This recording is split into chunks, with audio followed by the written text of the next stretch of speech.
Welcome to Groundhog Day. I'm convinced that the real estate market right here in the GTA is best studied and learned by just watching a movie called The Groundhog Day, where I think you're going to have a lot of learning moments and pattern recognition that you're going to pick up on from the movie that you can apply to this exact real estate market and the way it behaves after we experience the exact same event a few times. I'm talking about how the market behaves after every single time we have an interest rate hike. It's fairly predictable at this point. I'm going to give you the data. I'm going to show you what an interest rate hike does to the market, how people react, and what we can expect from the one we just had and what to expect into the future. Hi, my name is Vas. I'm a chartered professional accountant by training. I'm a full-time realtor that's built and invested in real estate right here in New York region, Toronto, and in secondary markets.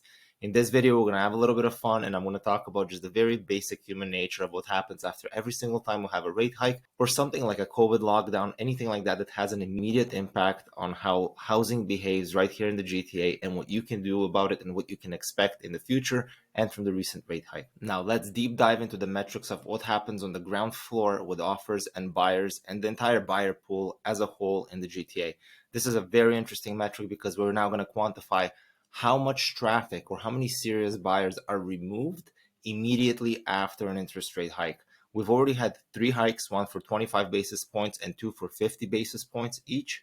I will show you exactly how the traffic dropped immediately after these rate announcements. Watch this. The first rate hike was on March 2nd, which is the red bar right here. We're going to skip the new listings, sold, showings, all that stuff. It doesn't really matter. What matters the most is how many serious buyers are out there, and that's people who are putting in offers actively on listings.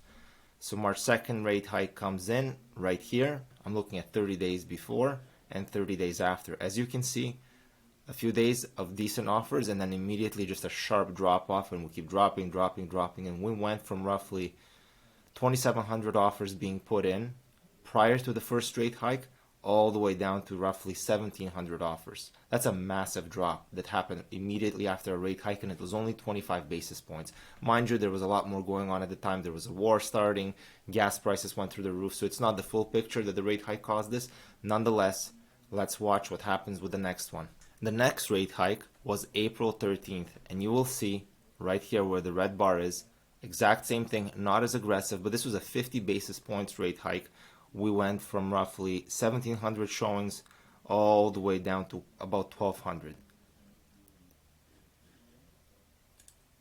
Now let's take a look at what happened on April 13th when we had the second rate hike, which was 50 basis points, and that is a massive increase. You will see 30 days prior, we were close to 2,000 offers at one point right before the rate hike, which people saw coming, and it was very convincing that we're going to have a big rate hike, and it happened. Even before the rate hike happened, offers started dropping significantly, right from 1,700 all the way down to about 1,350 right here, and then there's a trend where they went up and then they continue to go down and down and down all the way until middle of May. So this is very interesting. Every single time the interest rate hike was obviously a catalyst, but now we're able to quantify by how much. So what can we expect from the last rate hike that just happened right now on June 1st, which is the red bar right here?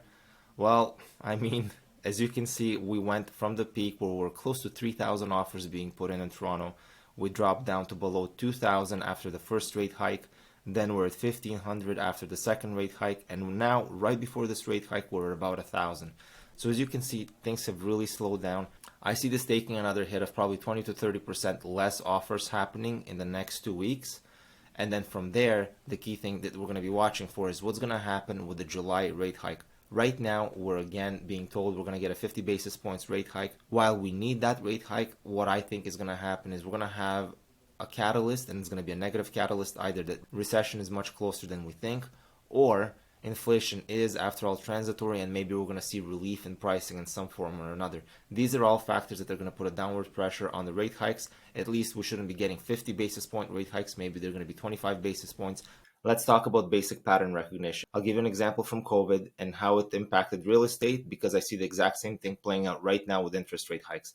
When we had official COVID lockdowns, what ended up happening on the ground floor, people were canceling their showing. So if you were a buyer and you were looking for a home, if you had a scheduled showing, if there was a COVID lockdown, even though you were allowed to go and see the property, generally people pulled out of the market for about a week or two, and then they rushed back in. And this happened 3 or 4 times throughout the entire COVID lockdown. With interest rate hikes, we're creating the exact same lulls in the market except there is no guaranteed rebound on prices. Right now, we're in a sliding market, everything's going down. So it's a bit of a catching a falling knife scenario.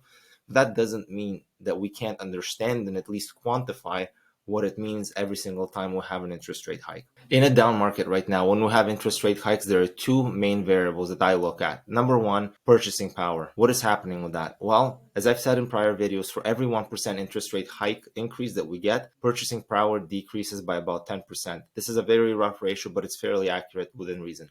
What does that mean? If you're reducing people's purchasing power by 10%, that usually reflects in the price of housing fairly quickly. So that means prices are going to go down by 10% at least. There's a lot more to be said about the price decreases right now, because this is not just based on interest rates. We have a COVID unwind. It's not just interest rates that are playing a role in the decreases in prices. The demand for such properties, or in certain properties that ran up the most, is decreasing drastically. So when I say 1% interest rate hike equals 10% decrease in purchasing power, that is mostly for a place like Toronto that has been more stable throughout COVID and hasn't seen the exuberance that we've seen in outer markets. As a case in point, here's a chart from Twitter from a good friend of mine, Jordan, from Pre-Condo. By the way, check out his channel. He has an immense amount of knowledge, especially on the pre-construction side.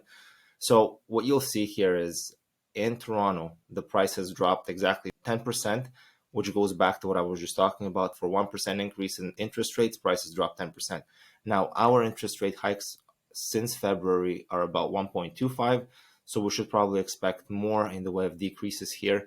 But again, it's a rule of thumb, and it's one that's fairly accurate, back of the envelope math. You can watch my prior video on how the real estate market is being impacted throughout the GTA. Every single municipality is behaving a little bit different.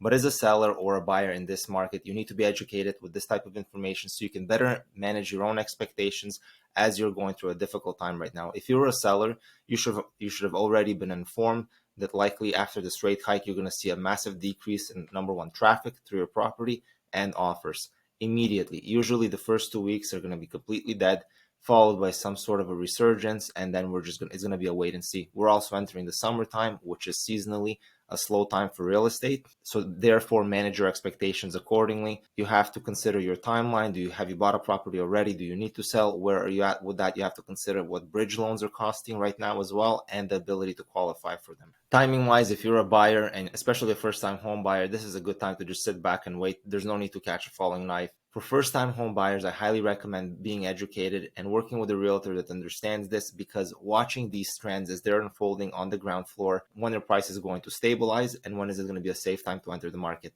If you have any questions or comments, or you want to contact and tell me about your situation, I'd be more than happy to give you some unbiased opinions. I love chatting real estate. So until next time, have a good one.